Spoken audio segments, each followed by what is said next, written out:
Almost 100 years ago, Abdul-Baha announced, "Today is no greater glory for man than that of the service in the cause of the most great peace. Peace is light, whereas war is darkness.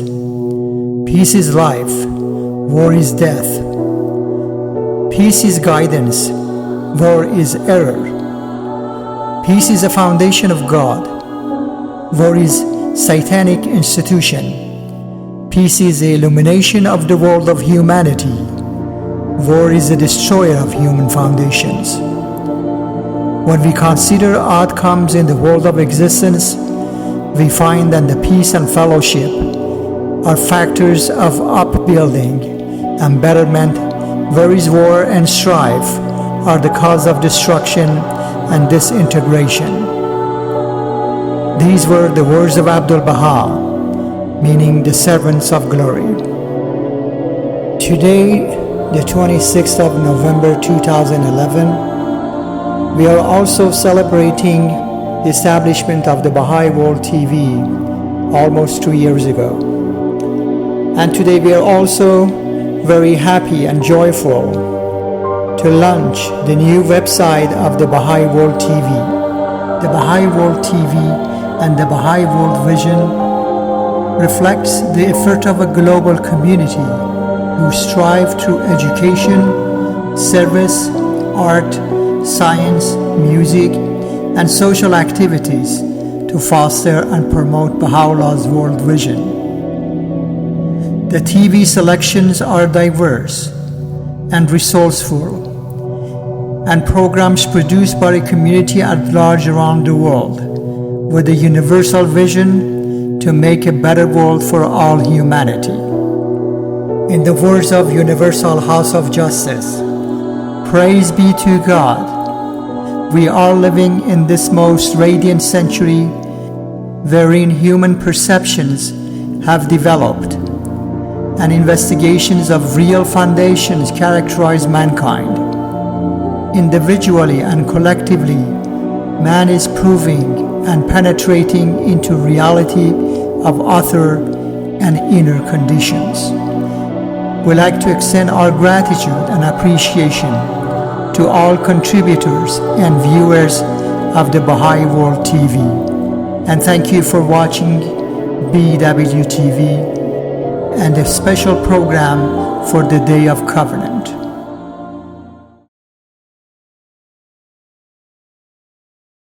So firm and mighty is this covenant that from the beginning of time until the present day, no religious dispensation has produced its like. Pivot of the oneness of mankind is nothing else but the power of the covenant. The power of the covenant is as the heat of the sun, which quickeneth and promoteth the development of all created things. Shoghi Effendi, in his writings, refers to the power of the covenant again. He adds a special adjective to power. He says the energizing power, and also the invincible strength of the covenant. And he says the purpose has been to direct and canalize the forces of the twin revelations of the Bab and Baha'u'llah teachings, and appointed his son Abdul-Baha to lead the faith. Pilgrims from the West were attracted to gentle, mystical religion. In 1911, Abdul-Baha took a crucial step. He decided to take the faith to the West. Abdul-Baha was just the man for the job. He was charismatic, approachable. He simplified his father's teachings, and he emphasized principles attractive to liberal Westerners: equality for women, no racial discrimination, education for all, and an end to war. He spoke of a unified system of belief and government for the whole world, the Baha'i system. He was an organizer, and quite a brilliant organizer, and he saw the necessity for religion in the modern age to be well administered. a Unitarian minister, later to become a Baha'i, in a statement about Abdu'l-Baha said, His life had become a constant submission to every form of hardship and depression. When considered from the material standpoint alone, dungeons and chains had been his lot, torture not seldom, confinement in stocks or any indignity which his heartless jailers might design. How can it be explained that in this environment he not only mingled with these products of wealth and culture with no sign of embarrassment to them or to him, but he literally outshone them in their chosen fields? He met with Baha'is and dignitaries who traveled from all corners of the country. He offered talks on subjects ranging from the immortality of the soul, theology, gender equality, industrial justice, poverty, and the coming together of people from the East and West. One Sunday, he was asked to speak at the local Unitarian church. He spoke for 50 minutes on spiritual education. Howard Colby Ives wrote of that day, What his subject was I do not recall, nor does a single word of his address remain with me. My memory is all of the quiet New England church, the crowded pews, and Abdu'l-Baha on the platform. His cream-colored robe, his white hair and beard, his radiant smile and courteous demeanor. And his voice, like a resonant bell of the finest timbre, never loud, but of such a penetrating quality that the walls of the room seemed to vibrate with its music.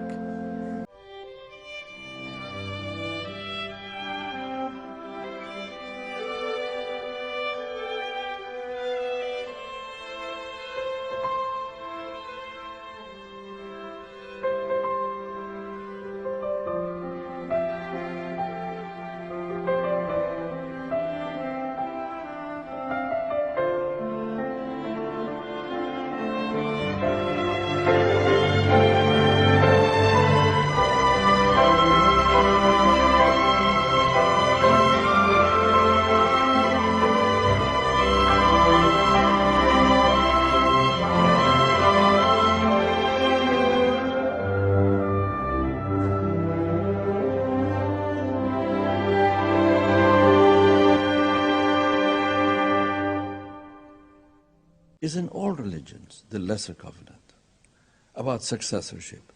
Why didn't it work then? It was because it was not in writing. It was verbal, oral. Why? This is a mystery of God. I don't know. But he specially reserved this particular uniqueness for the revelation of Baha'u'llah. He put it in writing. The fact that it is in writing, Shoghi Effendi tells us, is the distinctive feature of this faith. This is why in Christianity, in Islam, they did not have it. They could not have it. In fact, what happened was they divided themselves into sects. How far is this from uniting the whole world when they couldn't unite even themselves? They divided into sects. How could a whole bundle of sects establish world peace? Impossible. But the faith of Baha'u'llah has remained united, consolidated, unified throughout the years, throughout the centuries, and continues to be like that because of the covenant. And it eventually will prove to be the pivot of the oneness of mankind, of the most great peace, of world unity.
This is a delightful gathering.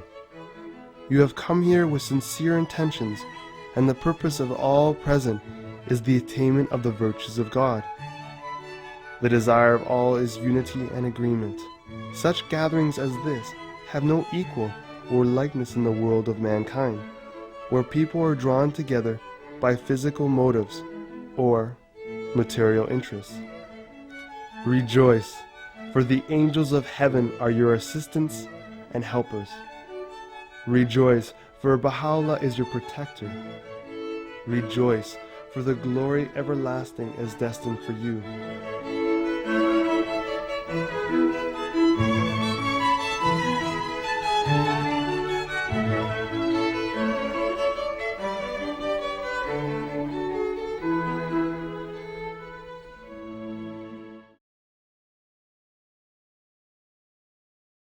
هرگاه غمی داری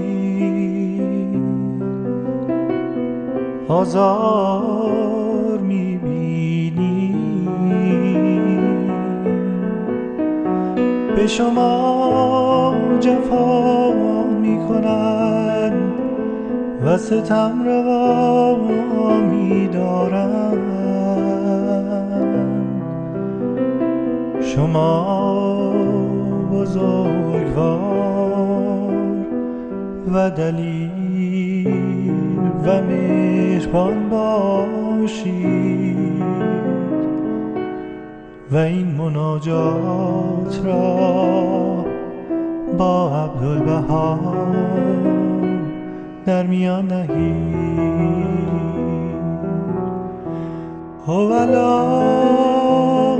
ای پروردگار